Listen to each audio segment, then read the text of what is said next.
Welcome to the Sherdog Radio Network preview for UFC Fight Night 268, Moreno vs. Kavanaugh, also known as UFC Mexico City. I'm your host, Ben Duffy of Sherdog.com, and with me, as usual, is Keith Shillan, the executive producer of the Sherdog Radio Network. Keith, we've got 13 fights on this card. The UFC is back in Mexico City. Give me your overall thoughts on this card. Give me a letter grade and tell me your general level of excitement for what they're rolling out. Yeah, so I mean, I haven't been following the news too much, but when I have been following news, I keep hearing about the mistreatment of Mexicans. Like, it's constantly coming up, and this must be what they're talking about, because the card that UFC gave Mexico City, oh my, like, dude, this is, I don't know, they got Brandon Moreno on it, like former champion. I don't want to give it too low a card, but it's not good. D plus. Like, it feels to me like they just. Like a very long contender series card. like instead of 5 fights, they're giving us 13 contender series fights. You can make a good case that it's a boxing style card, as the goods are at the top and the level of interest wanes really quickly as you move down the card.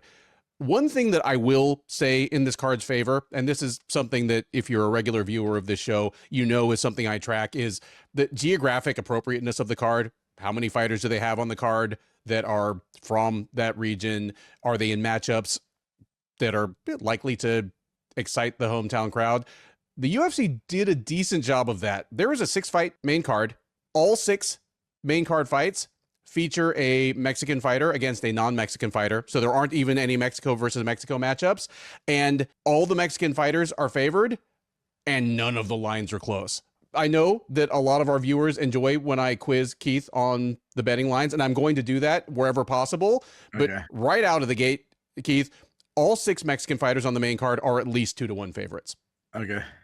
Having said that, I am going to ask you to guess who is the biggest favorite on the card. Okay. All right. So first of all, I'll say this. The next time UFC comes to Boston, don't listen to Ben. Do not give me all New England fighters on the main card. Please don't do that. Unless you're going to give me like Alex Pereira as Connecticut and stuff like that. But please. Biggest favorite on the card. I'll give you a clue. The biggest favorite on the card is not Mexican. Not Mexican. Okay. All right. That didn't help me much. Oh gosh, I'm very worried that I'm going to say like somebody. Oh well, this guy's Mexican, and it's like he's from Ecuador or something like that, and people would be like, "What's the matter with you, Keith?" They're going to call me racist or something. Francis Marshall. Keith nails it in one. The biggest favorite on the entire card is Francis Marshall. We'll talk about that. A lot of help on that, because I was looking down and no, Mexican. Yes, Francis El Fuego Marshall is the biggest betting favorite on the card. We will talk about that fight when we get to it, but we're about to take all 13 of these fights in order from the first prelim up to the headliner. Last question for you. Outside of the main event, which fight are you most excited for on this card? I'm going to go with Chito Vera versus David Martinez. I love that one as well. That's feels to me like a case of the UFC kind of using Chito Vera for what he's for now. Exactly how I like the matchups. Like, if you're going to give, a fading star, have him be a test for, possible, future contender, and see if he's the real deal. I think it's good matchmaking. I think it's a fun stylistic matchup too. I'm going to go with a little bit of a deep cut for mine. The women's flyweight matchup on the undercard, Sofia Montenegro versus Ernesta Kareckaite, just by the standards of women's flyweight, that is so desperate for anyone to separate themselves from the pack. I think both of these women are better than they've looked in their last appearance or two. That's all I've got. Yeah. And that was one of my options I'd take, but I had to have you pronounce it correctly first. Like, I wasn't going to say it off the cuff. Any other general thoughts on this one before we jump in? No, let's do it. All right. First up on the UFC Mexico City prelims is a middleweight matchup between Damian Pinas and Wesley Schultz. Pinas, the 23-year-old Surinamese fighter, is 8-1 as a professional. This will be his UFC debut. He fought on the Contender Series last September, knocking out Vitor Costa in the first round. He will be taking on Schultz, a fellow Season 9 alum. 29-year-old fighting out of Wisconsin, is 8-2 overall. He fought twice on the Contender Series. He fought once 2 years ago, coming up short against Mansour Abdulmalik, then came back last October and tapped out Mario Mingai in the first round. Odds on this one do favor Pinas. He's minus 270. Schultz plus 220 coming back. Keith, I'm going to get through this entire section without grabbing any of the low-hanging comedic fruit. I don't know what you're talking about. Damian Pinas is a kickboxer. He's exactly what you'd expect from a Dutch Surinamese guy that's built like him, tall, lanky, rangy guy. And yeah, a very Dutch style kickboxer. He throws nice long kicks, good power on everything. He's a real hard hitter. Like I'd say he's a stiff hitter. He's definitely long. Continue. Thus far, he's 8-1 in his career, and his one loss was due to him kicking a grounded fighter. Like, in terms of his actual in-cage work, he has faced very little adversity.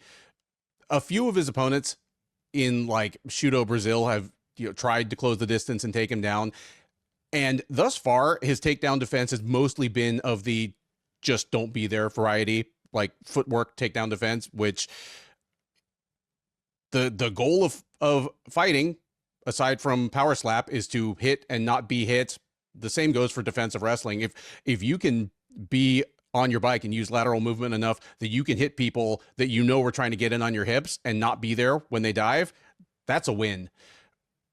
We'll see what it looks like when he takes on an actual determined level-changing type wrestler that wants takedowns in space. But we're not going to see that against Schultz. The interesting thing to me about Schultz is he is definitely a grappler by preference and by trade. You look at his record, he has 2 TKO wins, 5 submissions, but even his TKOs have been ground damage variety. The thing I like about him is he's the opposite of a change levels, shoot a double leg through your hips, chain to a single. On both of his Contender Series appearances, he's been more about creating a collision and then trying to get a standing back take or create a scramble where he can come out on top. It has worked well for him in his career on the way up. It killed him against Mansour Abdulmalik just because that was the absolute worst guy to try that on. Mansour Abdulmalik, whatever his flaws as a fighter, is a hulk of a dude, a good wrestler, and an absolute mauler from top position. So basically what happened was he had a pretty good first round, just ended up on the bottom out of scrambles a few too many times, and Mansour Abdulmalik turned his head into paste. This one is actually a harder one for me to pick than you would think of a card or a fight with a minus 270 favorite. The most obvious outcome is that Pinas leaves Schultz just lunging forward, grabbing at air, and is giving him angles and, kicking his legs, kicking his body, and just gets a highlight reel knockout in the first round. But it wouldn't really be that surprising to me if he bowled his way into the clinch, did some sort of weird sacrifice throw, and we find out that Damian Pinas has no ground game. That's a definite possibility here, but I am going to go with the favorite.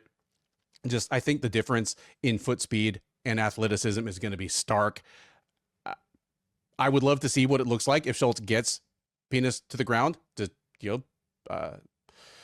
but I'm not thinking it happens. I'm thinking that we get Damian Pinas by first round knockout. Yeah, what a fight to start off this card. I'm not surprised that you took Pinas. I know you've been big on Pinas for a while, so yeah. You've been bigger on Pinas than I've been. You like Pinas a little bit more than me, but absolutely, yeah. Schultz, I'll start with Schultz. Schultz, he actually does have kickboxing experience, but like you said, I don't see it. He will shoot for a takedown almost immediately. And because of that, like you said, I like his chances of winning a lot more because he's not going to stand up and slug it out with Pinas. He does Standing penis is really dangerous. Killing me. Yeah, my son just walked by exactly when you said that. It's like obviously he's got good takedowns. He does move to a better position on the ground, and so he can, if he can get on top, and he's got some good ground upon him, he might like pound that penis. But if he's got five or choke it, yeah. Oh, God. Oh, we're gonna get flagged on YouTube for this. And he's got 5 subs on his record. Penis, he's only 23 years old. Penis is big. He's big for the weight class. He's fast. He throws straight shots. He has really good power, like you said, and he really hasn't even reached his power years yet. The problem you said is takedown defense. He's been taken down, and Penis struggles to get off the bottom. I think both have had flashes where they looked really good, and I think both have actually had flashes where they look really bad. I'm so glad that you were really on the fence with taking Schultz, because I was sitting there and I'm like, dude, are you gonna take Schultz because you always like to favor wrestlers? When you see what Penis can do on his feet, like, he could be special there. Yeah. Schultz is a serviceable wrestler. Like, he's not spectacular. Yeah. So I'm still going to go with Penis because of his striking. I'm going to say he might get taken down early, but he's still at that age where he can continue to make big improvements. And I say he wins by second round knockout. Yeah, I'll be interested to see the growth of Pinas in this fight. But that's we head now to the featherweight division for a matchup between the returning Erik Silva and Francis Marshall.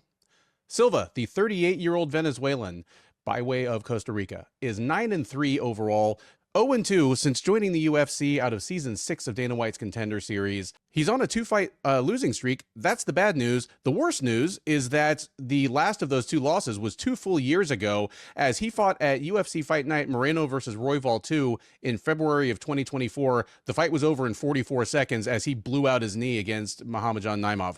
He has been on the shelf and recuperating ever since, has not even had another fight scheduled, but he is finally back in the cage just a month short of his 39th birthday, and he has a difficult test in front of him in the form of Marshall. 26-year-old New Jersey native is 8-3 overall, 2-3 since joining the UFC, also out of Season 6 of Dana White's Contender Series. He is coming in off of a loss. He fought most recently last March at UFC 313, where he dropped a split decision to Myron Santos. As I alluded to during the intro, Marshall is the biggest favorite on the card. Keith, would you care to hazard a guess at what the line is on Marshall? Well, he's lost 3 of his last 4 fights, so it shouldn't be too high, but being that you're seeing the biggest on the card, I'll go in like the 400, negative 400s. Francis Marshall, minus 700. Erik Silva, plus 500. Yeah. Here's the thing. Obviously, neither of these guys is setting the featherweight world on fire. Francis Marshall is 2-3 in the UFC, and his 2 wins are over Marcelo Rojo and Dennis Bazookia, both of whom are out of the UFC. Yeah, and he actually had his hands full with Bazookia. Yeah, in fairness, though, I thought he should have won that Marin Santos. That wasn't just a bad decision. I think that was a robbery. Yeah, it was on our list of potential robberies for last year. Yeah, it was. Santos was actually a quality opponent. Marshall, he's still just 26 years old. He turns 27 in March. I'll put it this way. I understand why he's a huge favorite against Silva, but what we would need to see here is something that indicates that he can actually beat decent UFC featherweights, because featherweight is a super deep division. It's a super hard division, and he may just be a 27-year-old who's as good as he's going to get. Like, the good news for him is, he's generally speaking a wrestle boxer, and he's going to be bigger. I mean, he might not be taller than Silva, but like just a bigger, stronger, more heavily muscled guy that his wrestling has tended to work well when he's just kind of like the physically bigger bully. And on top of all that, the fact that Silva's about to turn 39 as a featherweight and is kind of a stand-up straight type fighter and blew his knee out really badly in his last fight. Again, I would love to get a performance here that tells us a little bit about where Marshall is as a prospect, but that's not what I'm picking. I think he's just going to roll over Silva. I think he's probably going to stand in box with him for about 30 to 45 seconds. I think he's going to get his first takedown attempt. And from there, like I like Marshall's ground game. When he gets the takedown, so he's starting from top position, I kind of like just his positional awareness where he's pretty heavy on top, looking to advance position, peppers guys with strikes on the ground, and is willing to go for the submission when it presents itself. Like just kind of has good awareness on the ground. His problem to me has been in fights where he gets stuck on the feet against people who have a better idea what they want to do than he does. I don't think that's going to happen here. Give me Marshall by first round submission. And again, I would just love to see a little bit of resistance out of Silva that tells us a little bit about where both these guys are competitively. Yeah, Marshall, I mean, he's looked good at times in the UFC. He's looked bad at times. But that said, I thought he looked his best probably of his career against Santos in his last fight. On the feet, he's got really high output. He stalks his opponent. He definitely wants to be the one moving forward. He doesn't like being pressured back. Not very technical, but he will throw straight shots down the pike. I like his right hand. It's really becoming his strength. I was surprised that he was kind of beating Santos to the point of contact. Santos fast. He kept breaking up Santos' rhythm by just staying busy on him. Santos can never really dictate his own game. He has some nice snap on his shot. He's shown plus power. We saw it against Marcel Rujo. He hurt Dennis Bazooka in their fight. He dropped Santos in their fight. Now, the problem with, and this is going to be a theme, and it seems like it's been a theme for MMA in general, is his defense. He doesn't move his head enough. He keeps his chin high. He stands tall. I do like his kicking game, though he is open to calf kicks himself. He's a good wrestler. He wrestles a lot. He will often shoot too far without a setup, but he's good at kind of getting a scramble going, dragging, stuff like that. He will get to the fight to the ground. He moves to a better position, get some good back takes. He is a submission threat.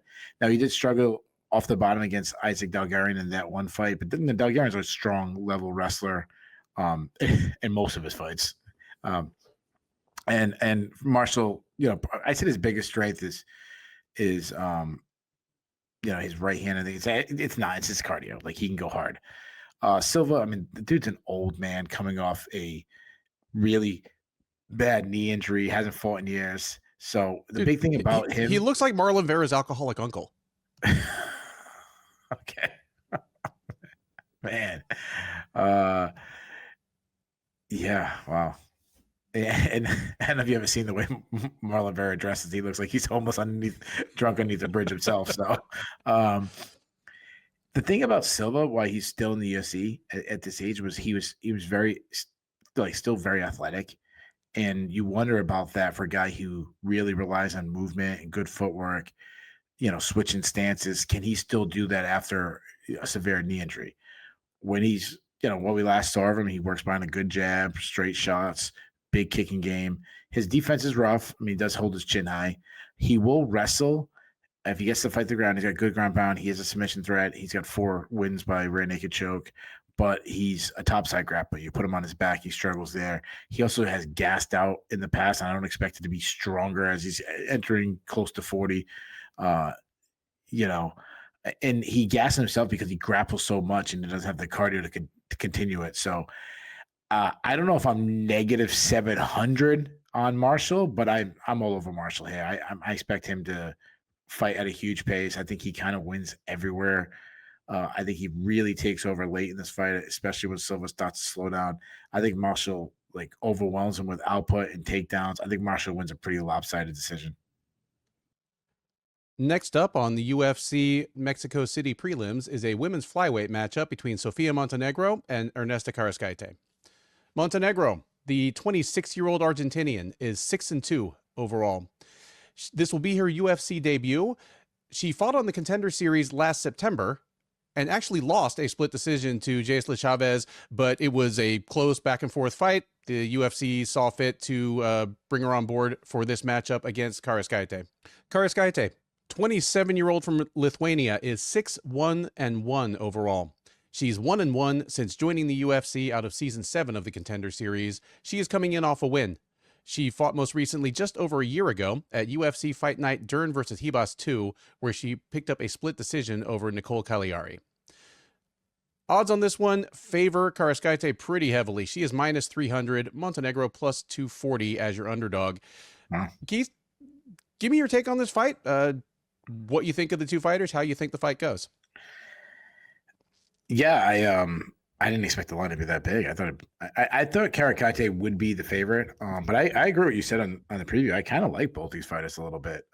Kareckaite, the first thing to say, she's very big for the weight class. She's long and she's lanky. Though she really doesn't fight from distance. That's not really her game. She has a little bit of a Tim Mean style. Tim where Means, he, yeah, Tim Means where he likes. I mean, saying especially a female fighter has any of Tim Sylvia to him is, I mean that's rough. I mean, does she have like chicken polio legs? Like, yeah. She's real barrel chested, leaning over. So, you know, she's has good but not great volume. She has some fast hands. She's accurate, straight shots. No power though, so maybe that is a little bit of Tim Sylvia going on. Good body kicks. She's very hittable for a good striker. Doesn't move her head much. She doesn't look to wrestle much, but to her credit, she does have pretty good sprawls. Against Leone Barbosa, she's some good sub defense against, you know, pretty decorated grappler, and she has a large gas tank. Montenegro, good volume on the feet, tight boxing from the outside. Then she gets inside, she really wings her overhand right. She likes teep kicks up the middle, though she will throw a lot of kicks without a setup. To avoid strikes, she does a lot of L stepping. That's from a little bit from a boxing background, which I do like. Though she does need to tuck her chin a little bit more, and she doesn't move her head side to side enough. She's the one negative I would say between the two. I've seen her get hurt a lot in fights, so that's concerning. And she's going against a pretty good striker. She will look for takedowns, but I definitely wouldn't call her a wrestler. She's more of a like jiu-jitsu grappler. But she can get some good back takes, got some good ground and pound. Weaker defensive wrestler, but she's shown that she's hard to hold down. So I'm having a hard time picking this fight because I do think Montenegro has a lot of avenues for victory. That's why I'm surprised that Kareckaite is such a big favorite. But I am going to take Kareckaite. I think Montenegro is going to try to get the fight to the ground, but I think she's going to have a hard time. She's smaller. I think on the feet, Kareckaite is just going to be too fast. I think she'll win the striking battle. Give me Kareckaite by decision. I'm with you on basically the entire take there. And I'm glad that you see it the same as I do, because again, we're talking about by the standards of women's flyweight. It's a rough division right now, but just the fact that these are 26 and 27-year-old women respectively that definitely have some skills and have looked promising against at least the level of competition they've been fighting. You mentioned that Kareckaite, despite losing to Leone Barbosa, had a pretty good run of it on the ground against a good grappler. It's also worth looking back to her Contender Series appearance where she beat Carly Giudice, and that is a win that has aged very well. Giudice is just looking better and better each time out, as recently as this past Saturday down here in Houston, and she beat her at a Carly Giudice fight. It was a back and forth, high volume kickboxing matchup, and it went down as a split decision, but Kareckaite felt to me like she won all 3 rounds. I'm with you on that. It should be closer. The line should be closer than a 3-1 favorite, because these two are going to get in. Well, they're going to get probably in a fight that looks a little bit like Kareckaite versus Giudice, where both of them are willing to have the same kind of striking battle at sort of agreed upon distance. It's not going to be one of those kickboxing matches where one fighter's constantly trying to get into the phone booth and the other wants to kind of tag him at range. I think these two women are going to kind of park in front of each other at the outside edge of boxing range and just start unloading. It's the kind of fight that might end up deserving fight of the night, even if it doesn't win it. But Kareckaite being just a little bigger, a little more experienced against higher level competition makes me lean in her direction as well. we're not a betting show. I'm not a betting man, but if I was looking for underdog value on this card, Montenegro at like plus 240 or plus 250 sounds really good to me. But just as a straight pick, I'm with Keith here. It's both of us. Kareckaite by decision. Next up at UFC Fight Night 268 is a featherweight matchup between Douglas Silva de Andrade and Javier Reyes. De Andrade, the 40-year-old Brazilian, is 29-6 with 1 no contest overall. He is 7-6 since joining the UFC out of Jungle Fight. He's coming in off a loss. He fought most recently a little under 2 years ago at UFC on ESPN 58, Perez versus Tyra, where he dropped a unanimous decision to Miles Johns. He is back. He is over 40. He is looking to get back in the win column. In order to do that, he will have to get past Reyes. 32-year-old Colombian training and fighting out of Las Vegas is 22-5 overall. This will be his UFC debut, but he fought on the Contender Series last September, knocking out Justice Torres in the first round. Keith, your favorite in this fight is minus 240, underdog plus 190. Who are they? I'll say Reyes is the favorite. You are correct. Favorite, Javier Reyes, minus 240. Douglas Silva de Andrade, plus 190 coming back. I should have asked you this during the intro. It would be a pointless question if I were to ask you now. But the interesting piece of trivia is, if I'd asked you just cold, who on this card has been in the UFC the longest, my guess would be that you would have guessed Marlon Vera. Yeah, either that or honestly maybe Brandon Moreno. It is Douglas Silva de Andrade. Go figure it, man. Yeah. Douglas Silva de Andrade has been in the UFC. It'll be 12 years, assuming he is not cut after this fight. It'll be 12 years. Marlon Vera, he got to the UFC just about 6 months later. And Brandon Moreno, don't forget, he left and had to come back. Yeah, that's true. I forgot about that. Yeah. Douglas Silva de Andrade, 12 years in the UFC, 13 fights. That tells you a lot of what you need to know. Nice tell job, us, yeah, tell us the rest of what we need to know. How does this fight go? And what do you think of? I have a tough time calling a guy with 27 fights who's 32 years old a prospect, but tell me what you think of the debuting Reyes. I know it's funny. Yeah, the guy's got he's got 30 fights himself, and he's the younger guy, but much younger guy. I mean, Douglas Silva, I mean, dude's 40 years old. I will say that is pretty impressive to still be in the UFC at 40 years old, but he's not putting the hours in there. So he's at the age and the weight class where everything can fall apart fast. And I think we're seeing that. I think he's slowing down. And again, I'm going off of, what was it, a year ago he last fought? No, it was 2 years ago. 2 years ago. Okay, 2 years ago. Well, and here's the thing. I apologize for cutting you off, but this is background I should have given during the intros.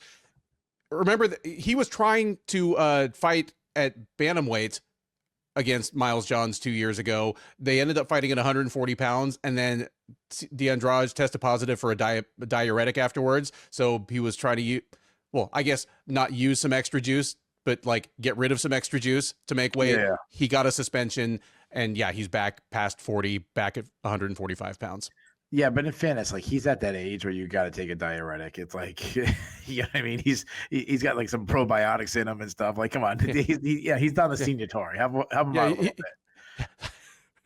Past a certain age, diuretics should just be allowed because they assume you're on like blood pressure medication and shit. Yeah, like give him a pass.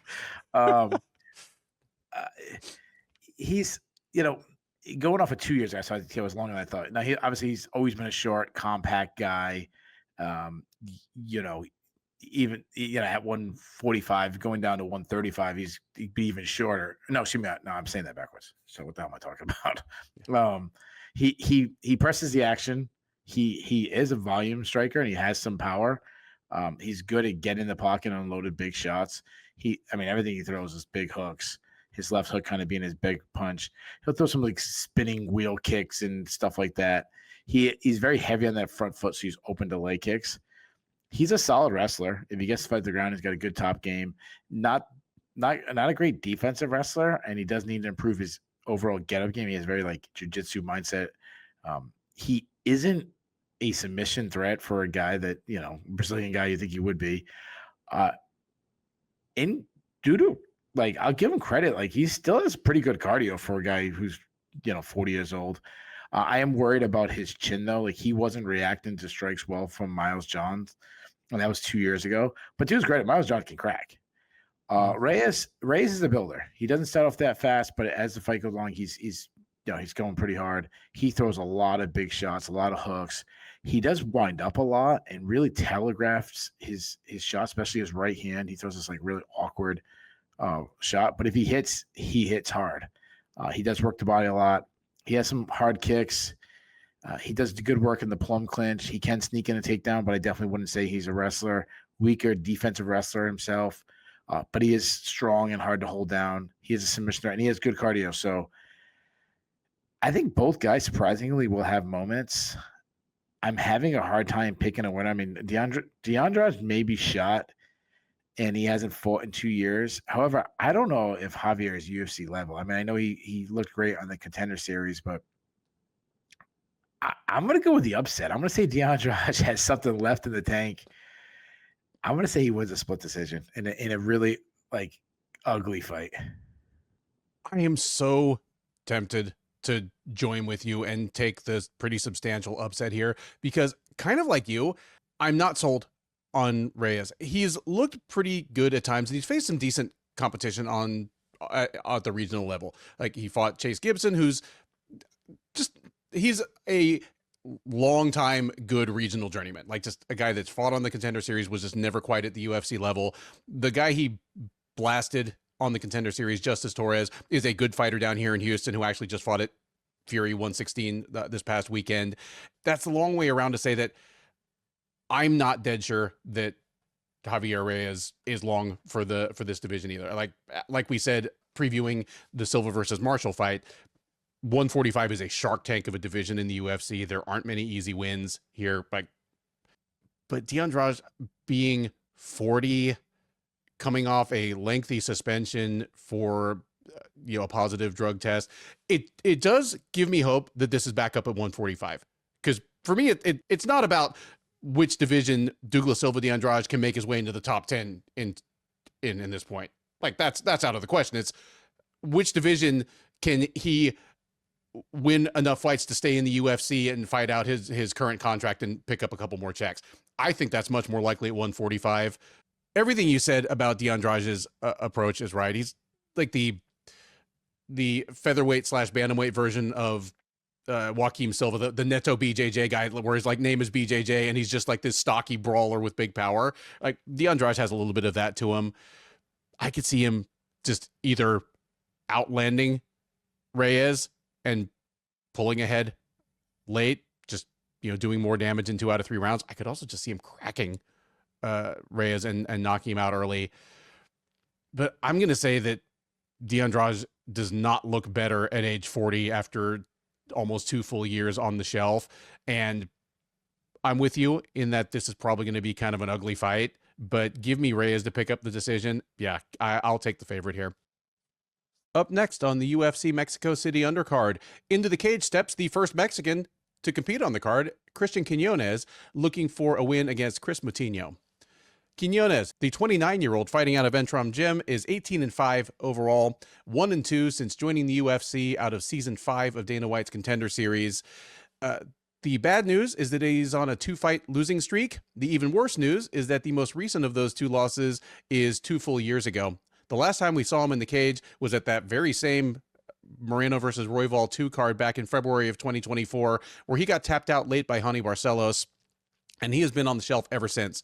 So coming back in for what is presumably the last fight on his Contender Series deal, kind of a must-win for him. And the other man in the cage will be Moutinho. 33-year-old from Milford, Mass. is 14-7 overall, 0-3 across 2 separate stints in the UFC, 0-1 since coming back last summer. He was re-signed by the UFC in June, got knocked out in the first round by Malcolm Wellmaker at UFC on ESPN Usman versus Buckley. Quinonez is unsurprisingly a pretty comfortable favorite here. Keith, he's at least a 2-1 favorite, and that he is less than a -700 favorite because that Francis Marshall's the biggest favorite on the card. So hazard a guess at what the line is on Cristian Quinonez. Like -300. Christian Quinonez minus 650. Chris Moutinho plus 475. Ben, I want to introduce to our listeners our newest segment. I am hitting the Fast Pass right now, which is our newest segment to let us go right to our predictions. Fast Pass. Give me your pick for Quinonez versus Moutinho. Okay, so negative 650 against Moutinho is nuts. This is actually a winnable fight for Moutinho, but I'm still to say Quinonez knocks him out in the second round. I would love to take Moutinho. It would be a great... What am I doing? You hit the Fast Pass. Quinonez, decision. Well, Keith, you've already used your Fast Pass for UFC Mexico City, so now we get to talk about Macy Chiasson versus Ailin Perez. Women's bantamweight matchup featuring Chiasson, 34-year-old Louisiana native, fighting out of Texas, is 10-5 overall, 8-5 in the UFC since joining as the featherweight winner of season 28 of The Ultimate Fighter. She's 8-5 in the UFC. She is 6-1 at bantamweight or bantamweight plus. Chiasson has, of course, had multiple weight issues, and then on top of it, her opponents have had weight issues in some fights where she actually made weight. So it's a whole kind of mess, but until her most recent appearance last October against Yana Santos, she had never lost a fight at bantamweight. She came out on the wrong end of a unanimous decision in that fight, so she's back here, back at 135, trying to get back into the win column, and honestly, kind of elbow her way back to near the front of the line for a title shot against Perez.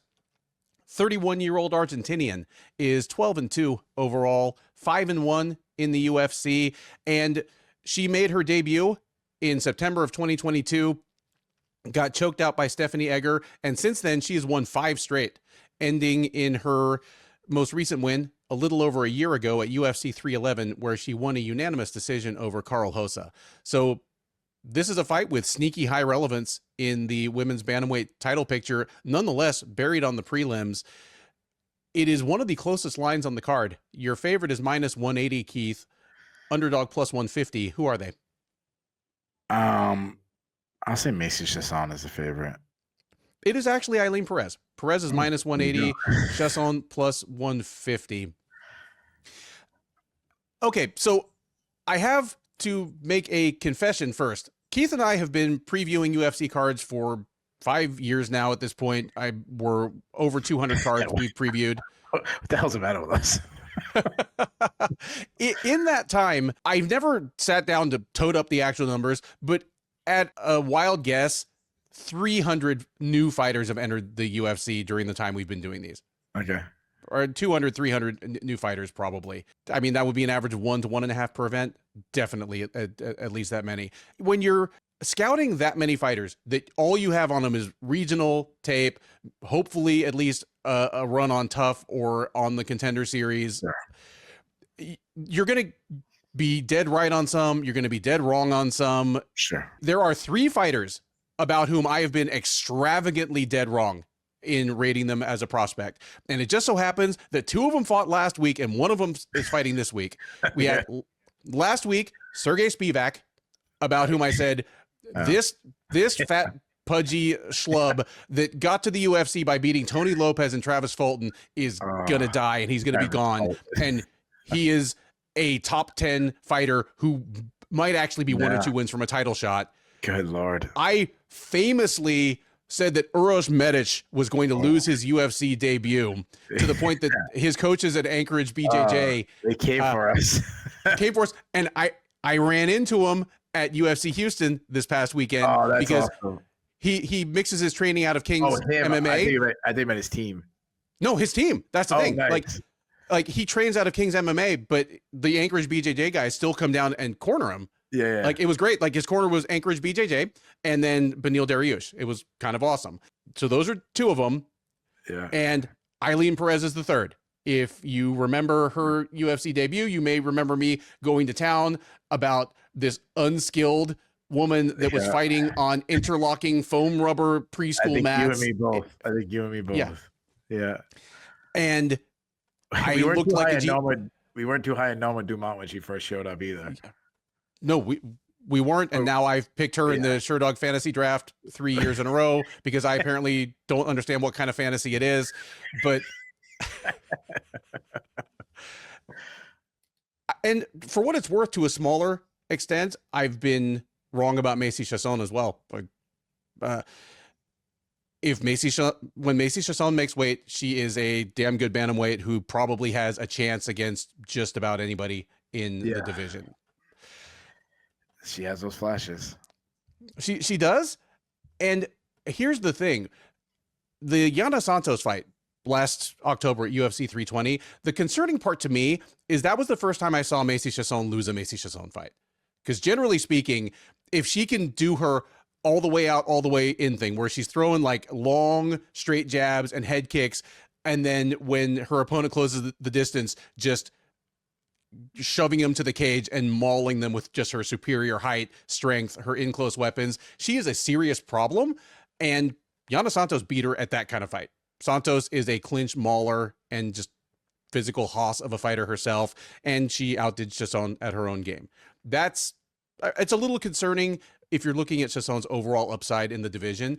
It's also concerning when talking about a fight with Perez, because Perez, kind of like Norma Dumont, stands like a kickboxer, almost stands like a karate fighter, has herself announced as, I think she still has herself announced as a karate fighter, but as soon as the punches start flying, she is more than happy to run forward, body lock you, throw you to the ground, and maul you down there. That's just that's what her brain goes to when the chips are down. Having said that, I'm not sure she's going to be able to do that to Macy Chiasson. Because here's the thing. In the clinch, I favor Chiasson.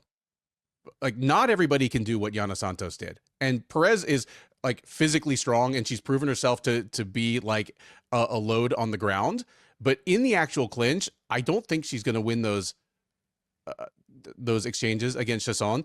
And I'm not confident in her ability to get takedowns against Chiasson. Chiasson, for a fighter who is tall, stands tall, and has really long legs, has pretty stout takedown defense. I think this is going to be an ugly, grindy fight, but I actually like Chiasson in the upset here. I might flip my pick middle of fight week if Chiasson shows up looking horrible. Certainly if she like blows weight, but assuming, I should back up for a sec. She has changed her training from Fortis MMA to the gym kind of run by Kyle Crutchmer and Jacoby Smith. Assuming that's a good move for her, and she comes in just with tools learned from a couple of outstanding wrestlers and with her weight on point, I think this is a good move for her. I am cautiously taking Chiasson in the moderate upset here by decision. You know what's funny about this fight? If you look at this fight, lots of things funny about this fight, but yeah. It's always weird shit happens when Macy Chiasson fights. She's like the female Cody Brundage. Like, anytime Cody Brundage fights, you're like, all right, something weird's gonna happen, and that's how I feel about Macy Chiasson.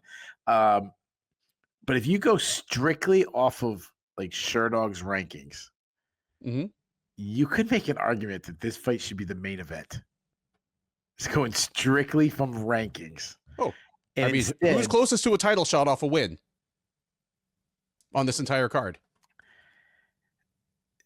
It's these guys, especially if Perez wins.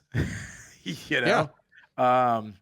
I mean, Moreno does have a little bit like the Dana White privilege, but there's a lot of guys right now ahead of him at flyweight. But I'm just thinking, particularly like Kavanov's not ranked, not close to being ranked. These two are the only two people fighting that they're both ranked. Wow. And they're not even on the main card. That's the continued hating of female MMA. Macy Chiasson, when she was in the Ultimate Fighter show, she had these flashes where I was like, oh my God, this girl, she's a top 5 fighter. Like she's the real deal. Like she could win the title one day. Like I didn't predict her to do it, but I'm saying like she had that raw ability. I assumed that she would improve since leaving the show. I don't know if she ever has. You mentioned it, like she's a massive fighter for the weight class, especially because I know she doesn't make weight a lot, but she's long and lanky. You mentioned it, like she likes to be all the way in, all the way out. She moves a lot. She doesn't want to be pressured. Not very technical, but she does hit hard. She lacks head movement. She likes to work in the clinch, and she usually beats everyone up. But you mentioned Yana Santos beat her up in the clinch. Again, that's also Yana Santos' world. So you kind of two people who like to be in there. When she gets to clinch, she's got the good dirty boxing. She's got knees and elbows and close. That's a big part of her game. She also likes what I like. One of the positives of her is she likes to use her size and kind of just drape over her opponent and have them carry their weight for times, kind of way of wearing each other out. She did a lot against Irene Aldana. She will look to wrestle a lot, and she's taken down so many fighters, but she will shoot for takedowns without any setups. On top, if she gets to fight to the ground, she's big, strong, good ground and pound. She has a submission threat, but the problem is she's kind of a sloppy submission artist. Like she'll rush submissions, lose position. She used to be a pretty weak defensive wrestler, but she has shown improvement against like Raquel Pennington and Norma Dumont. But if you put her on her back, she will struggle to get off, or she'll kind of play jiu-jitsu off her back.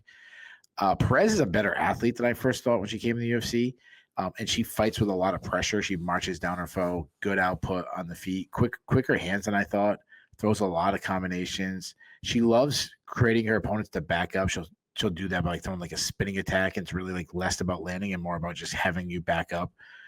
She is open to calf kicks because she's constantly moving forward and on the gas. She is a way better wrestler than I thought. She's a pretty fantastic wrestler. She's got some good entries.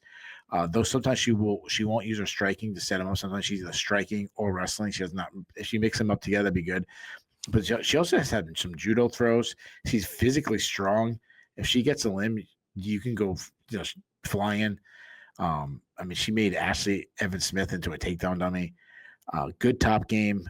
She will stall on top. She has no problem doing that. But when she lets her hands go on top, mean ground and pound, she is a top side grappler, though. If you put her on her back, she struggles to get off. She was subbed by Stephanie Egger way back in the day.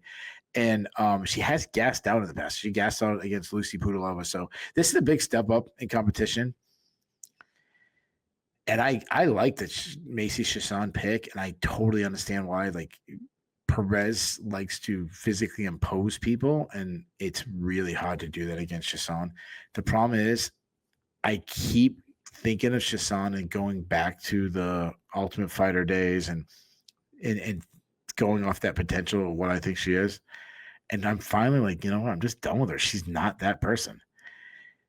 She's had incredible flashes of greatness, but it's way too inconsistent. I'm going to say Perez actually is the more intelligent fighter. Like, she knows what she has to do to win. I think she's going to get some close rounds by getting a takedown or two, wins the grappling. I'm going to say Perez wins this decision because of it. Middleweights take the cage next at UFC Fight Night 268 as Ryan Gandra tries to make a successful UFC debut against Jose Medina. Gandra, the 30-year-old Brazilian, is 8-1 overall. He fought on the Contender Series last August, knocking out Trent Miller in the first round. He is on a 7-fight win streak overall, which he would love to extend to 8 at the expense of Medina. 34-year-old Brazilian fighting out of Mexico is 11-6 overall. He is 0-3 in the UFC, and he joined out of season 7 of Dana White's Contender Series, where he also lost. So he has 4 straight losses in octagon-shaped enclosures that presumably he really, really needs to stop at 4. He is not favored to get that done, as Gandra is a whopping minus 550, Medina plus 450 coming back. Keith, Jose Medina is, relative to his division, the worst fighter in the UFC right now, the worst fighter of the last 2 years in the UFC overall. And I say that about 15 minutes after we refuse to talk about Chris Moutinho. Tell me I'm wrong and tell me how this fight goes. Yeah. Wow. I do not want to talk about this fight right now. So I was in Florida last week. Let's pull out Shillan stories time. Absolutely. I'll give you 2 options. You can pick one of the 2. I can tell you my Southwest story, or I can tell you my kayaking story. Which one would you rather hear? Well, here's the thing. I'm gonna make you tell me both. Okay. Why don't we start with the kayaking story, and we'll bring out the other one later. All right. So we were in Florida, St. Petersburg area for softball. My daughter played like 6 or 7 games. So we went out one night.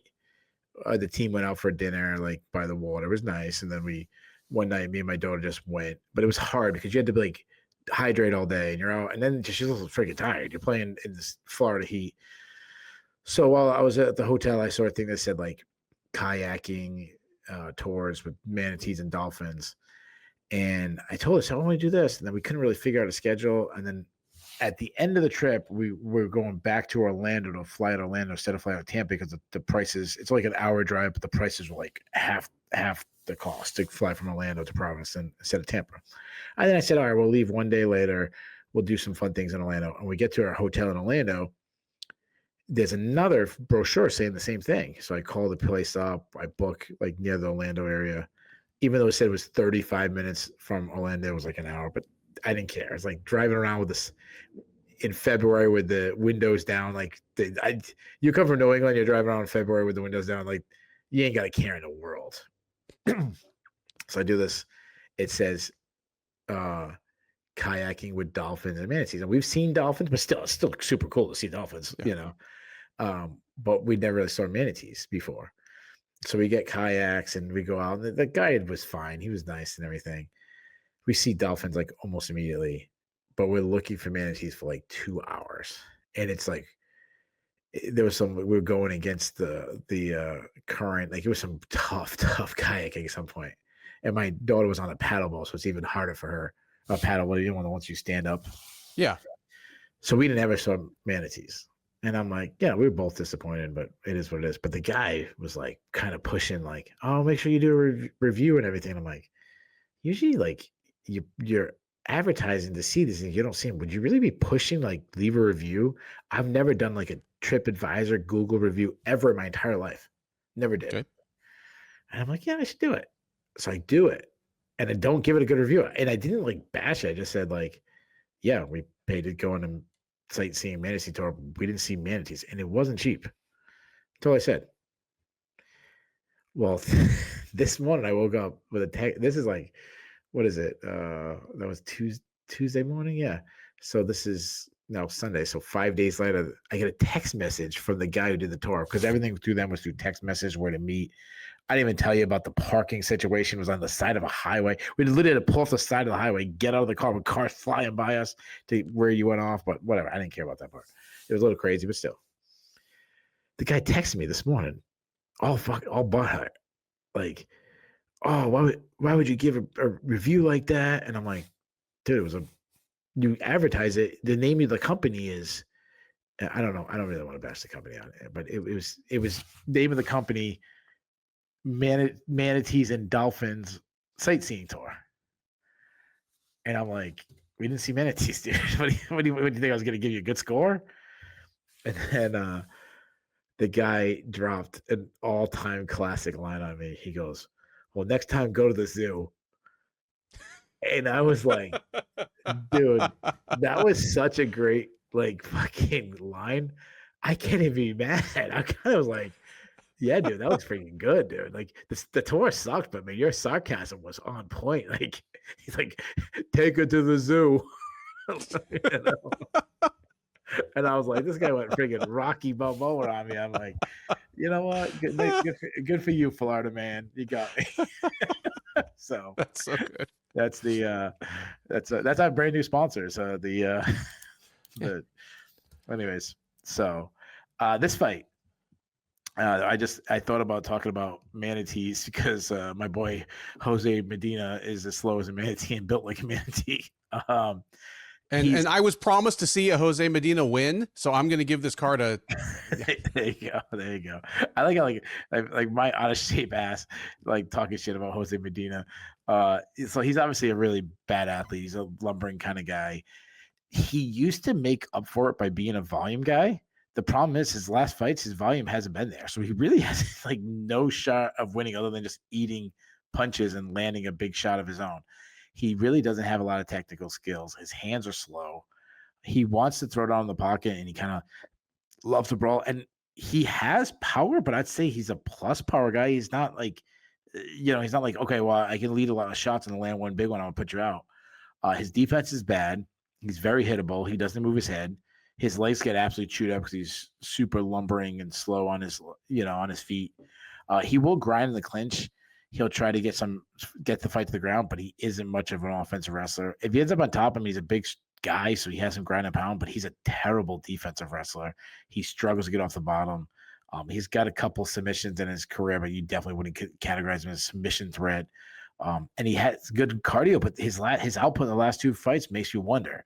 Now, Ryan Gandry, he moves forward. He stalks his opponent. He's flat-footed. He's really, really wild. He throws big looping punches, but he'll overthrow his punches, almost knocking himself over, throwing so hard.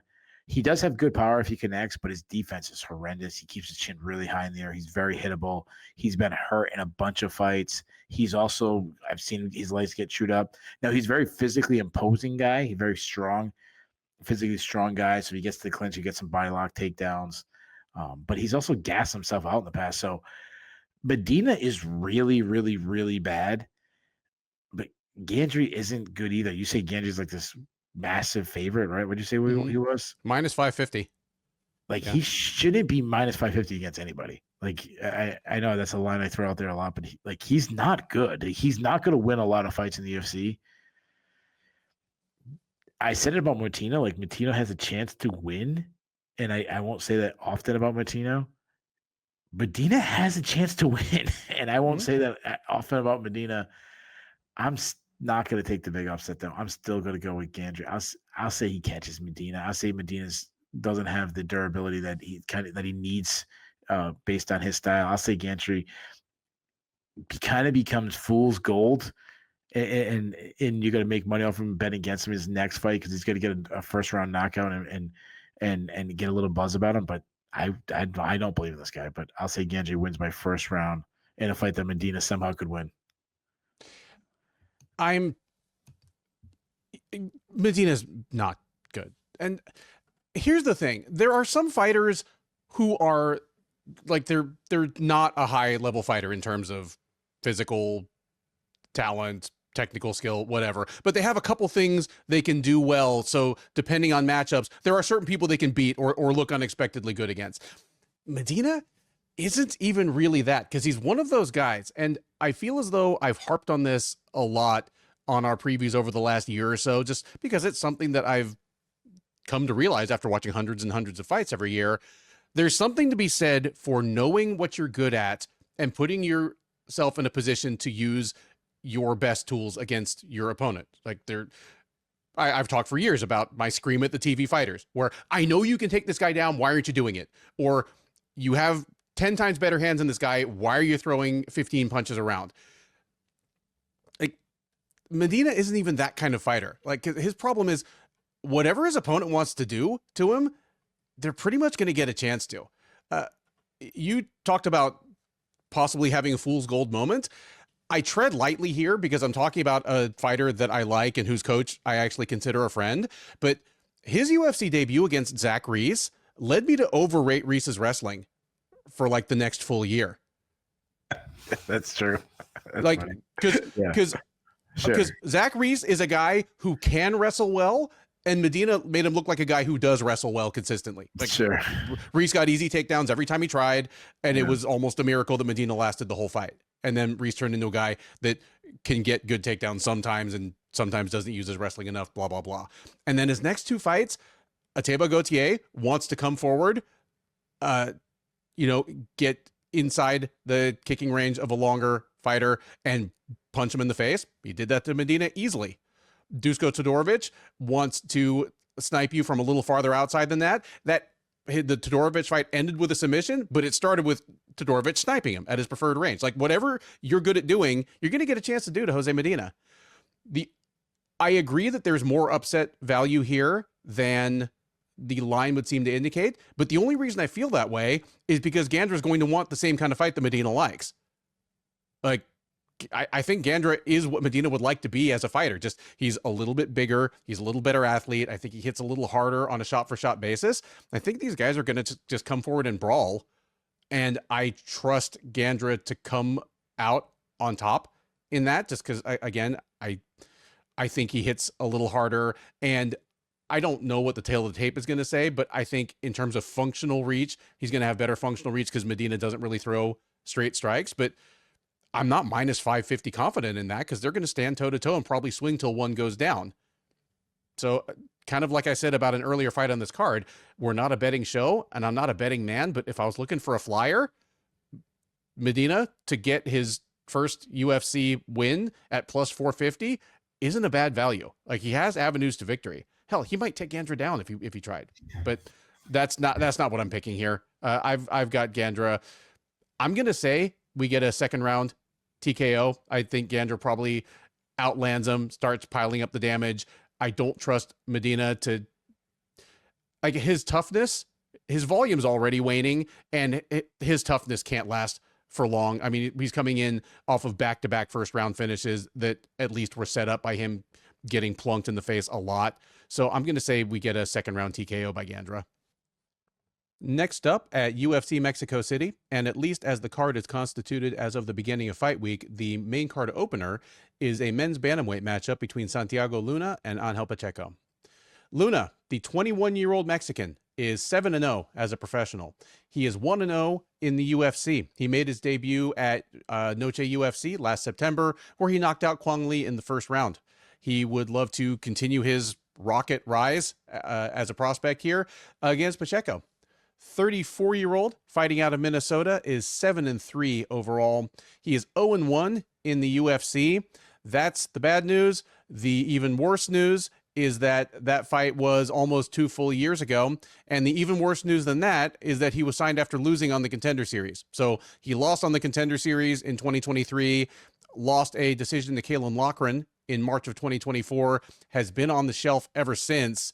Unsurprisingly, he is a massive underdog to the hot prospect in Luna. Luna's minus 425, Pacheco plus 325 as your underdog. Keith, tell me your thoughts on this fight, and I'm going to force you to look at it from my point of view. Like, address at some point, if we see the upset here, what does it look like? Okay. Yeah, I'll do that at the end. Yeah, this is, I mean, I understand why this fight is on the main card because it has to do with Luna. I mean, Luna's definitely a top prospect. I think of Pacheco. I mean, Pacheco, I mean, he's a journeyman. That's what he is. He's a blood and guts kind of brawler. He's very hittable, but he makes up for just having tons of heart. I mean, he's been beat up a lot and just kind of marches forward, very aggressive, high output, boxing style. His hands are not the fastest, they're pretty slow. But he throws some tight shots. He attacks big combinations. He's got a good straight right. He does work the body well. The biggest issue is he has a very boxing defense. He tries to Philly shell and roll with punches.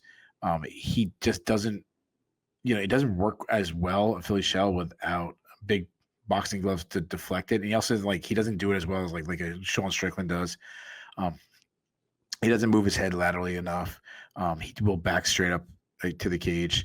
He will try to sneak in a takedown, but I mean, a lot of these fights, when we're talking about Mexican fighters and stuff, a lot of these guys aren't wrestlers, traditional wrestler. He is a bad defensive wrestler. He does have 3 subs of hits the ground.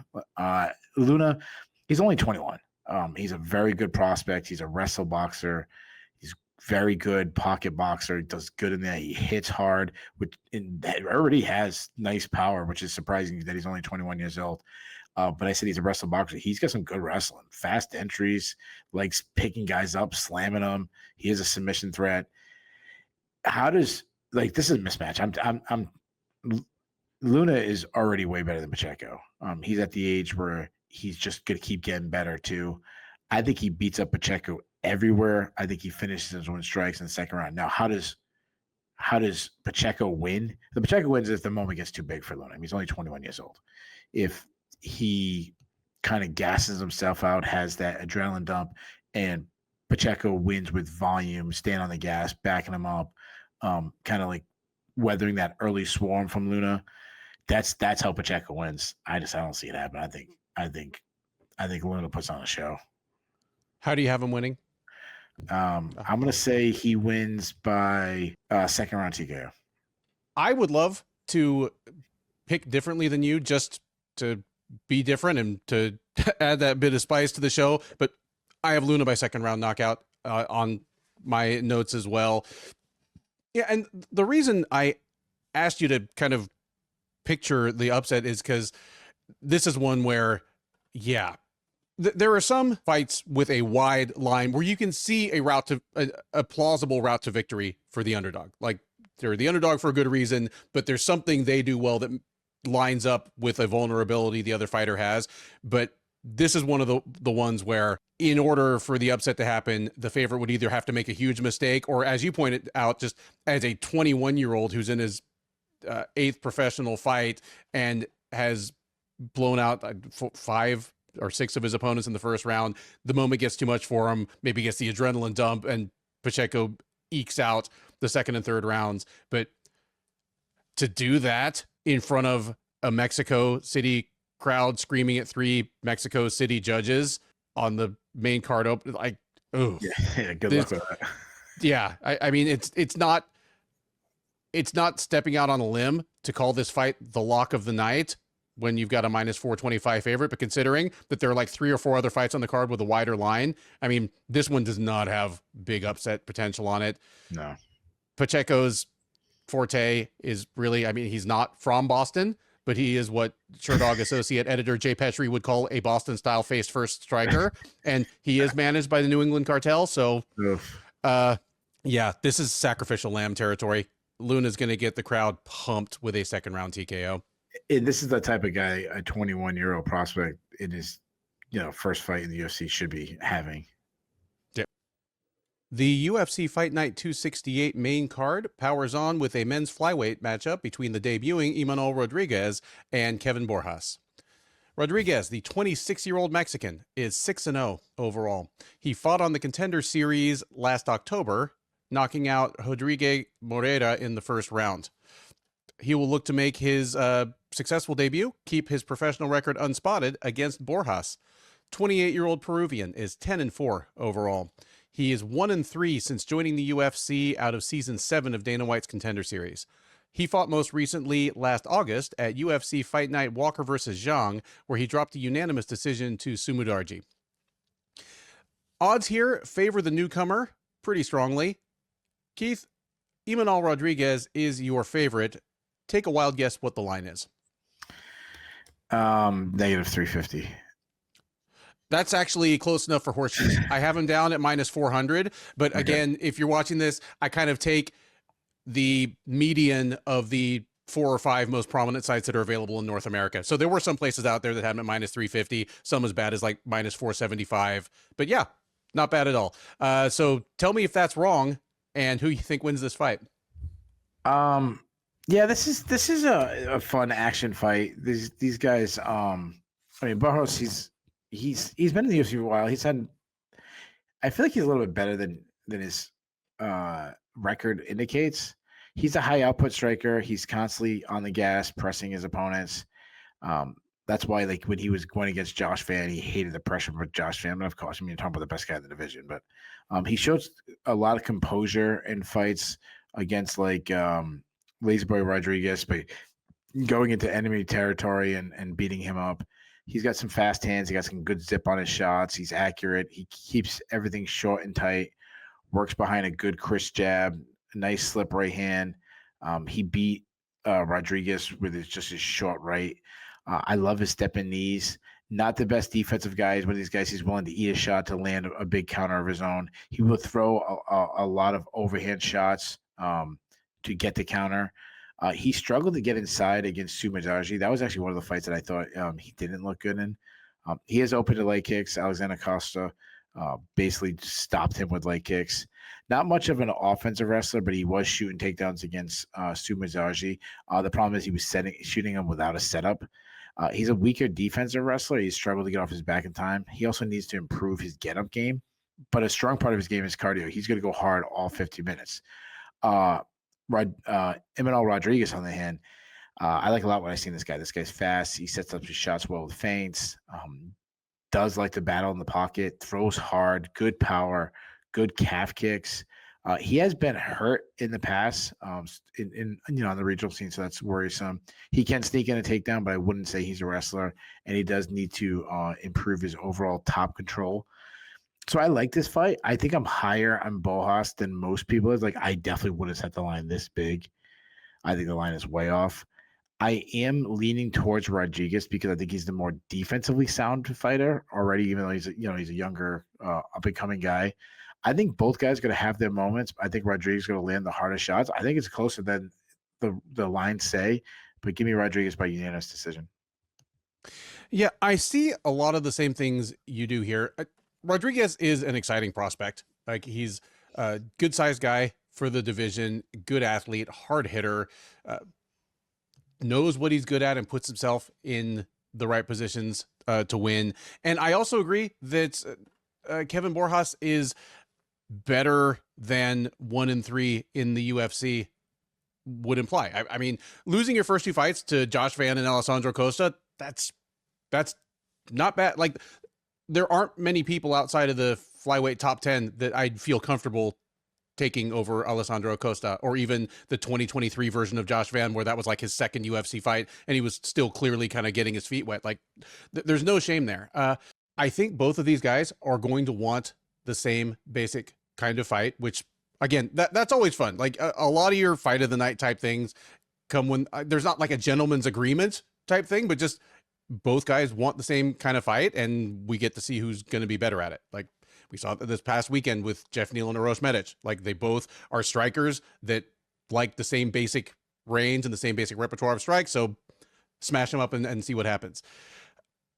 There is the upset potential because Borjas hits hard, because Rodriguez, while he is defensively responsible, he's been hit a couple times by his opponents on the way up. Even, I mean, he's 6-0 with 6 finishes, and I think 4 of the 6 are in the first round. But even in like 3-minute fights, they've been frenetically paced things where he's gotten caught a few times. And the guys he's fought, I'm not sure any of them hit harder than Kevin Borjas. So there's the outside possibility that the undefeated hype train comes to an end right here, and we watch him rebuild in his next fight. But I'm not picking that. I don't like him at -400, but I like him to beat Borjas. And as tough as Borjas has been, I'm with you. Like, his one TKO loss in the UFC was really set up by Costa's leg kick. So I'm going to say that we get Rodriguez by decision as well. Next up on the UFC Mexico City main card is another men's flyweight matchup between Edgar Reyes and Felipe Bunes. Reyes, the 30-year-old Mexican, is 12-6 with 1 no contest overall. He is 2-2 with 1 no contest since joining the UFC as a veteran of Dana White's Contender Series. He fought on season 6. He lost, went and won a couple more fights in Mexico and in Texas. And since signing to the UFC in 2023, he's 2-2 with 1 no contest, which was basically a first round stoppage win for him that ended up being overturned because the stoppage was premature. But at any rate, he's coming in off a win. He fought CJ Vergara last March at UFC on ESPN, Moreno versus Urseg, tapping him out in the first round. He'll look to make it 2 in a row here against Bunes. 36-year-old Brazilian is 14-8 overall. He's 1-2 since joining the UFC as the outgoing LFA flyweight champ. He's coming in off a loss. He fought at UFC on ESPN Tyra versus Park last August, where he lost a unanimous decision to Rafael Esteban. Odds here favor the Mexican, as all of the fights on the main card do. As I mentioned, Reyes is -300, Bunes +250. We've talked about a couple fights on this card where it's likely to be a banger just because both fighters like the same basic kind of fight. This is another one of them. These guys are true UFC flyweights of the last decade or so, in that they never saw a frenetic, scramble heavy grapple and wrestle fest that they didn't want to jump right into. And they're both dangerous at it. I think the difference comes down to, just Reyes being a more skilled fighter and probably a little bit of a better athlete, and Bunes being 36. And you know what? This is as good a time as any to talk about this. If you're familiar with the geography of Mexico, you can skip forward about 60 seconds here. If you are not familiar with the geography of Mexico, I'm about to start taking notes. Good. I mean, most, not most, but a lot of Americans, when you think, okay, fighting in Mexico, what you picture is northern Mexico, the parts that border the U.S., Chihuahua, Sonora, Baja California, where it looks like a Western movie, you know, low desert, tumbleweeds blowing across the, across the plain. Mexico City is in southern Mexico on the peninsula, and it is over 7,000 feet. Everyone thinks, oh, Denver, mile high city. Mexico City is a half mile higher than that. It's why the UFC is finally wised up, and there is not a single fight on this card above 185 pounds. Because they all remember sea-level Kane just gassing out horribly against Fabricio Verdum, who happened to live and train in Mexico.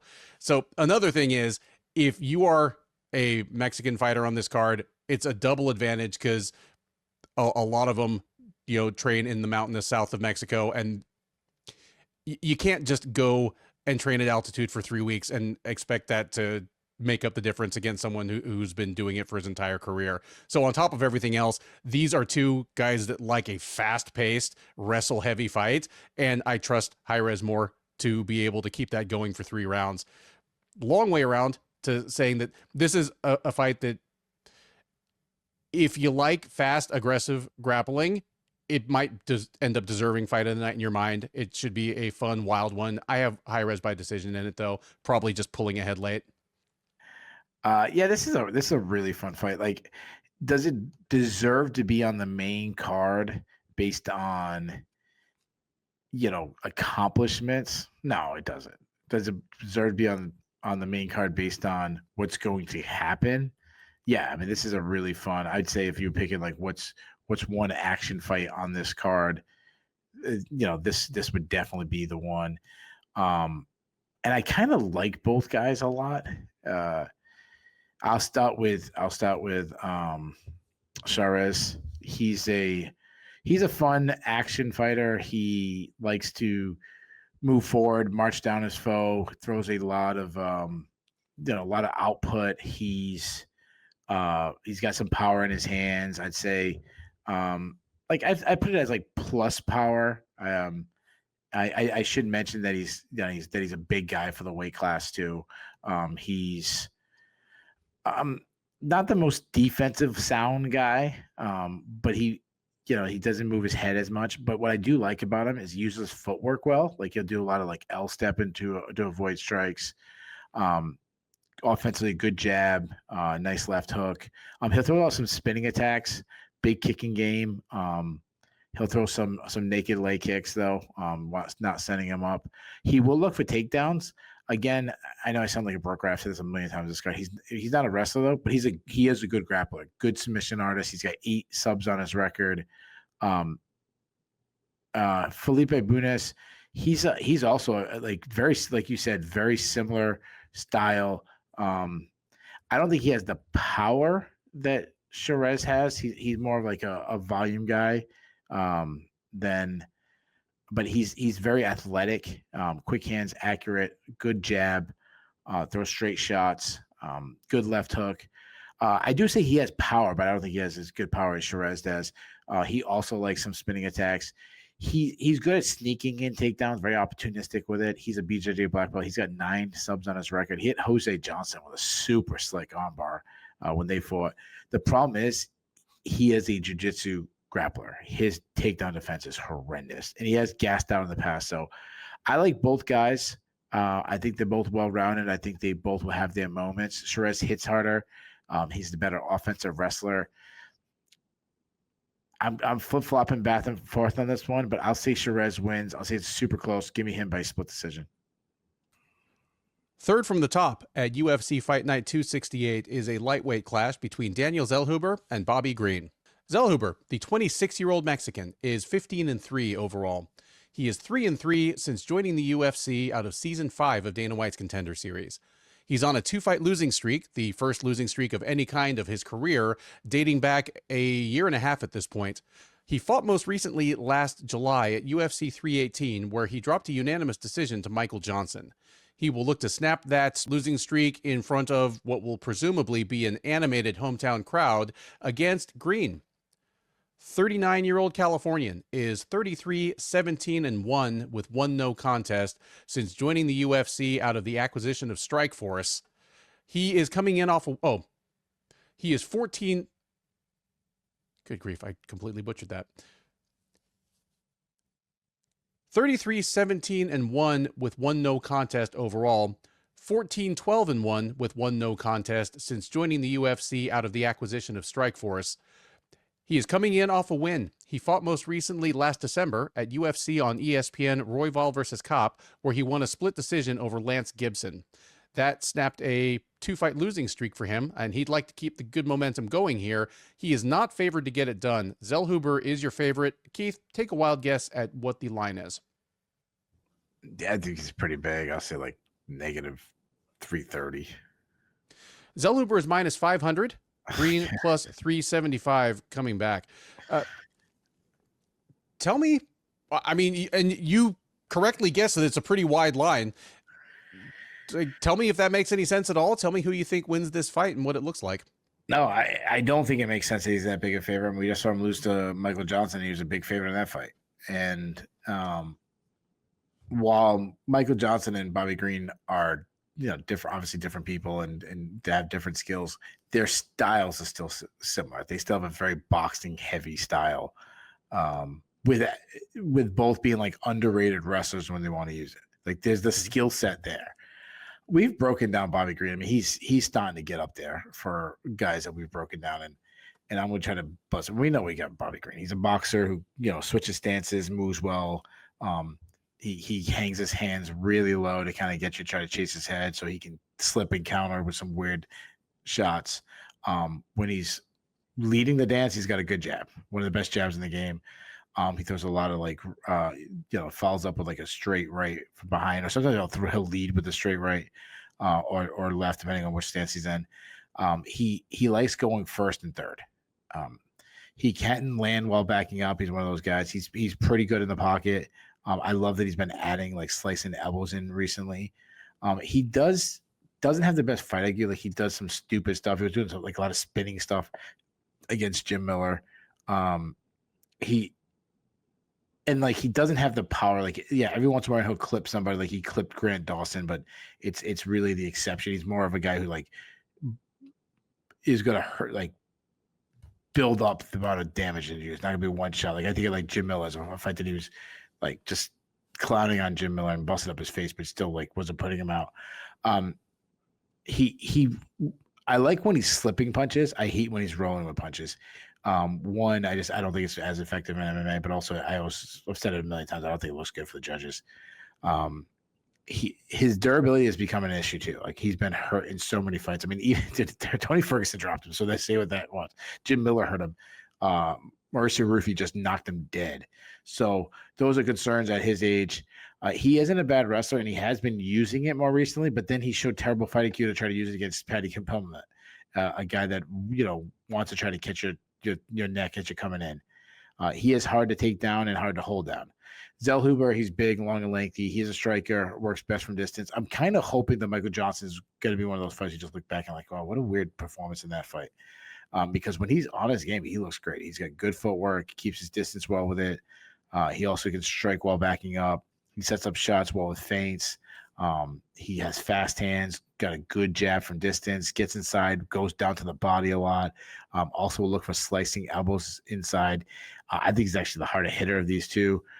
He's similar to Green in his defense, where he does a lot of deflecting, shoulder rolls type things. Because of that, he'll get hit a little bit more than I like. He has been hurt. He's surprisingly not as durable. Or I shouldn't say he's not durable. I think it stops a lot. But I mean, he's been rocked in fights that I think he should be dominating. And some of that is because he brawls too much when he should be keeping his distance. Now he's a very good kicker. He's one of the best kickers in the game. He tosses out head kicks super easily. He loves question mark kicks. He works the calves. He will throw kicks without a setup, so that's a concern. He can, like I said, he can be all the way out or he can be all the way in. He'll get in close, work in the clinch, use his size. He has some judo trips in there.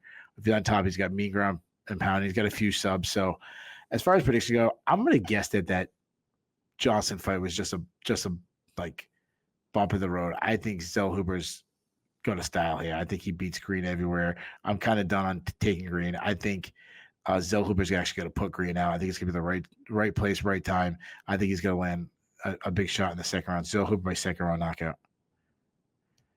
Yeah, Green, obviously, he's been a frustrating fighter since before he joined the UFC. Like, raise your hand if you remember him losing to freaking the bad Lozon Yeah, 17 years ago. Like, it's literally 17 years ago that he lost to Dan Lozon at Affliction. But for what it's worth, he's at least a different brand of frustrating than Michael Johnson's. Like, Johnson is a guy that looks great and then will just kind of implode defensively and lose a fight he had been winning. Whereas Green, for most of his career, would just do the Jorge Masvidal thing where he doesn't throw enough volume despite being the much better technical boxer, leaves rounds too close, and loses a crappy split decision. Recently, he's been fighting smarter, but it seems like it's a little too late. You mentioned he's using his wrestling more. Wasn't a great idea against Paddy Pimblett, but he used a well-timed takedown against Lance Gibson to seal up a fight where he had already been doing surprisingly well. But he had always been very slick defensively and pretty durable when he was hit. But yeah, he's been knocked out real bad a couple times fairly recently. And that makes me back away from advocating the upset value here, because otherwise, Zellhuber has looked a little disappointing in his last few fights. For what it's worth, the line is exactly the same against Green that it was against Johnson. So the bettors seem to agree that the Johnson fight was kind of a one-off crummy performance by Zellhuber. If he fights up to his best potential, even if Green fights a good Bobby Green fight, I'm with you. Like, Green's been a little too hittable and too hurtable recently. That's not going to get better at age 39, less than a year from a terrible knockout loss. I would love to say that Green makes it to the final horn here, but just everything being what it is, the age gap, Zellhuber's power, the altitude, give me Zellhuber by third round TKO. That brings us to the co-main event of UFC Fight Night 268, a men's bantamweight matchup between former title challenger Marlon Vera and rising prospect David Martinez. Vera, the 33-year-old Ecuadorian by way of Southern California, is 23-11-1 overall. He is 15-10 since joining the UFC as easily the standout product of Tough Latin America 1. He is coming in on a 3-fight losing streak, the first of his career. Fought just once last year. It was in October at UFC Fight Night De Ridder versus Ailin, where he dropped a split decision to Ayman Zahabi. So he'll be looking to snap the losing streak. Well, we'll see whether his job is in the balance or not. But either way, he has a tough test ahead of him in the form of Martinez. The 27-year-old Mexican, younger brother of fellow UFC fighter Melly Martinez, is 13-1 overall. He is 2-0 since joining the UFC out of Season 8 of Dana White's Contender Series. He fought twice last year, knocking out Simon Oliveira in March, then coming back at Noche UFC last September and winning a unanimous decision over Rob Font. He is on a 9-fight win streak overall, and he is favored to extend it to 10. He is minus 270, where Vera is plus 220. Keith, I mean, if you can answer this question right off the bat without tipping an upset pick, tell me whether you think Martinez is the real deal as a future title contender in this division, and tell me how you think the fight plays out. Yeah, so to answer that, like a politician, he is the real deal, but he could also lose to Marlon Vera and still be the real deal, if that makes sense. Losing to Marlon Vera, I mean, it's not the same as losing to Marlon Vera 2 or 3 years ago. Like that, you'd feel better about that than losing him right now. But still, like Marlon Vera is still a tough out. I mean, he's only lost to good guys.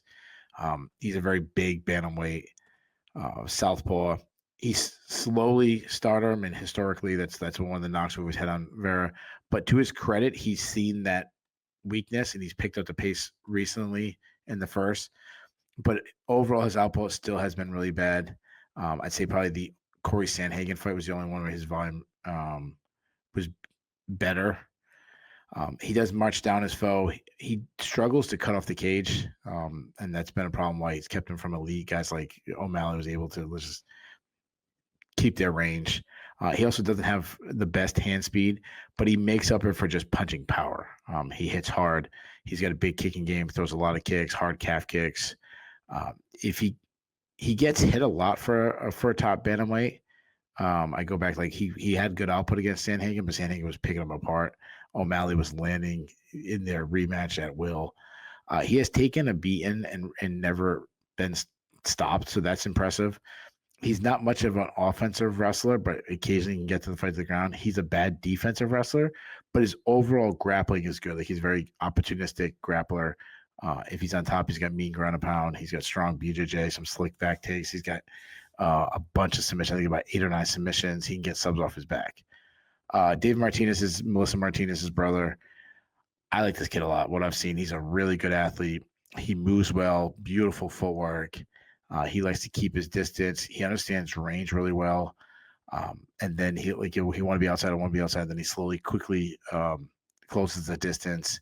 He's good at getting in, landing, and then getting out before the counters come. He uses his movement well to get his opponents at times to chase him and then kind of move directly into that right hand. That's probably his best weapon. He's got a nice, sharp, tight right hand. Uses feints really well to set up his shots. I like his output. He's fast, got a good left hook, has nice power areas, 9 TKOs. He'll throw out some spinning attacks. Nice kicking game. I like his switch kicks. I like his lead, like he throws like lead left hook kick. A lot of calf kicks. He's got some great calf kicks. Not much of an offensive wrestler, but decent takedown defense. I think that's something he needs to add into the game. Just to have like an opportunistic takedowns would be huge.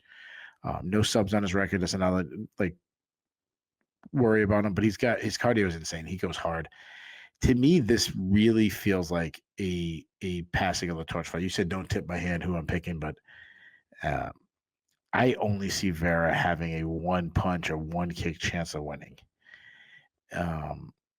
I think Martinez, as long as the bright lights ain't too much, Marlon Vera doesn't overthink the situation. Skill wise, I think Martinez dominates Vera. I feel really good. I think he picks him apart for range. I think he gets away from Vera's counters. I think he makes it look easy. I'll take Martinez by decision. I know they have like those like when you bet like someone had to explain it, better had to explain it to me, like the +3.5 or the total amount of rounds or whatever. Take the over on whatever I don't know what the line is on that, but take the over. I'm super confident in Martinez here. I'm gonna lock it in as my lock of the night. I love the breakdown there and the pick. I agree with you. Like Martinez is an exciting prospect. Just when you see his actual work in the cage, like obviously he's winning his fights. He won his first 2 fights against a not bad fellow prospect, and then fought a guy in Rob Font that is still like a tough out and a interesting stylistic challenge for a relatively untested up and coming fighter. And the way that Marlon Vera's skills and physical gifts have kind of gradually been receding, unfortunately, I think it matches up poorly with what David Martinez does well. Obviously, Vera has a lot of things he's good at. He's a big bantamweight, as you mentioned, but Martinez is good at getting inside on fighters that he gives up reach to. I mean, we just saw him fight Rob Font, who has some of the better reach in the division and uses it as well as anyone in the bantamweight division and didn't really have any problems with it. I agree. Vera's best chance of pulling off the upset would be to just land 1 monster shot. He certainly has a chance to do that. He's a very hard hitter. Or if they go to the ground in a position where Vera just, manages to take his back or snatch his neck or an arm, he has a very good opportunistic submission game. But those are the outside chances. I have Martinez big here as well. And I'm going to step a little bit out on a limb here. I'm going to test my luck 2 weeks in a row. I'm not saying this to congratulate myself, but when we previewed UFC Houston, I said that Danny Ige has never been stopped on strikes, but he's taken a ton of punishment over the years. He's taken a ton of punishment recently. It's all got to come back and tell at some point. And I picked Melky Costa to be the first one to knock out Danny Ige, and I ended up being right. Like, I'm not celebrating that. It's impossible not to root for Danny Ige, but I can see something similar happening here. Vera has taken ungodly amounts of punishment in wins as well as losses over the last 12 years. Martinez is a hard hitter. He's the kind of guy that, again, knows what he's good at and puts himself in the position to put those weapons to use on top of everything else. Again, this is in Mexico City. He is from Mexico City. If either guy is daunted by the low oxygen level, it's definitely not going to be him. So give me David Martinez by round 3 TKO. I think he probably wins just about every minute of this fight up until the end comes. But the accumulated damage, not just of Saturday night, but of the last decade, is going to show on Vera. Exhausted, beat up. Martinez pours it on. Ref jumps in for a TKO stoppage. Arena explodes. Martinez, round 3 TKO. With that, we come to the main event of UFC Fight Night 268, also known as UFC Mexico City, as former men's flyweight champ Brandon Moreno takes on rising contender Lanier Kavanagh. Moreno, the 32-year-old Mexican, is 23-9-2 overall. He is 12-6-2 since joining the UFC out of season 24 of The Ultimate Fighter. As I mentioned, he is the multiple-time former flyweight champ, but he has taken a little bit of a step back over the last 2 years since losing the belt to Alexandre Pantoja, and he is coming in off a loss. He fought most recently back in December at UFC 323, where he got knocked out in the second round by Tatsuro Taira. He will look to get back the win here, reassert himself in the flyweight title pecking order, which is possible now that Alexandre Pantoja is not the champ. But in order to do any of those things, he will need to get past Kavanagh. 26-year-old training out of London is 9-1 overall. He is 2-1 since joining the UFC out of season 8 of Dana White's Contender Series. That's the good news. The bad news is that the one loss came in his last outing. It was back in August at UFC Fight Night Walker versus Zhang, where he got knocked out late in the second round by Charles Johnson. So, formerly undefeated prospect, looking to bounce back from his first career loss. He is not favored to get it done. Keith, Moreno is your favorite. What is the line? Negative 200. Moreno is minus 230, and 200 minus 200 definitely close enough for government work, as he was that on a couple of books. Tell me how you see this fight playing out. Does Moreno have it? Well, was here the line on his him versus Oh, dude, buried the lead. Lanier Kavanagh is stepping in for Asu Almabayev. Yeah, thanks for reminding me of that, Keith. Kavanagh is stepping in as a replacement. It's not ultra short notice, but originally Moreno was supposed to be taking on Asu Almabayev. Almabayev fell out the second week of December, and Kavanagh stepped in. So it's going to be 2 months from the time it was announced. And for what it's worth, Kavanagh was also scheduled to fight a couple weeks from now against Bruno Silva. So he's a replacement opponent, but whether it actually has any bearing on the outcome of the fight will remain to be seen. And you asked, the Almabayev-Moreno fight fell apart early enough in the process that I did not even see any early lines on it. Yeah. Okay. Yeah. People hate, there's reasons they hate on this card and Kavanagh getting the main event. I understand why people hate on Kavanagh getting the main event. It has to do with came off a knockout loss to Charles Johnson. If he wins that fight, I still think people would be a little upset that he's getting the main event, but I don't think it would be as much to get a step up in competition off a loss is kind of crazy. And the question would be, what would the line be if he was coming in off a win over Johnson? Sure. So one thing I tend to go a little easy on the UFC when they have to replace a guy. It wasn't their plan. They have obviously future plans. They kind of try to figure out the division and everything.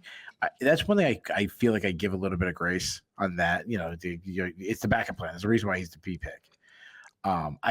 Now just structuring a card altogether is different. Like I'll hate on someone more than for that reason. Like you decided to put all these other fights on the card. Moreno's tough right now, man. He's still a well-rounded fighter. Obviously, he's known for his boxing. He has fast hands, but I will say they do appear to be slowing down a little bit. Now, he still has a very good jab. It's the cornerstone of his game. He's good at throwing, a short right over his opponent's own jab. He likes his lead left a lot. He's got a great jab with it. He also likes to dip and either throw like this left up jab or throw this left hook with it, or even like a short uppercut. So he kind of gets you guessing at 3 different levels with it. He mixes his jab with his power punches together well. He generates good power because he sits on his punches and he kind of lines up his feet really well. He loves catching a kick and countering with a left hook as you come in. He mixes high strikes and low strikes together well. He mixes up his speed and his rhythm well. His output has dropped severely, I'd say, over the last year. I think a perfect example of that is that second fight against Brandon Royval, where just simply not matching Royval's output, I believe, cost him the second fight. He is a good kicker. He's got a great high kick. I've said it before, he's very like Robert Whittaker style. We dips one way and throw the high kick on the other side. He crushed Kai Kara-France. It was a while ago, but he crushed him with a body kick. He's a good defensive striker. He's got some nice head movement, good bob and weave style. He also does some of those like Bernard Hopkins shoulder rolls, much better than like how Bobby Green does and stuff. He was the one time his defense looked bad to me was when he was in the second Royval fight, where he was going with a turtle defense, which I don't like.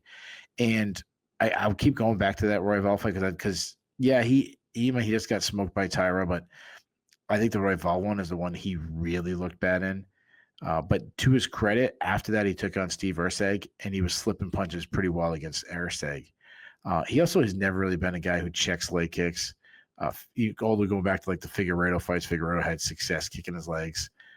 He also didn't throw much kicks against Erceg.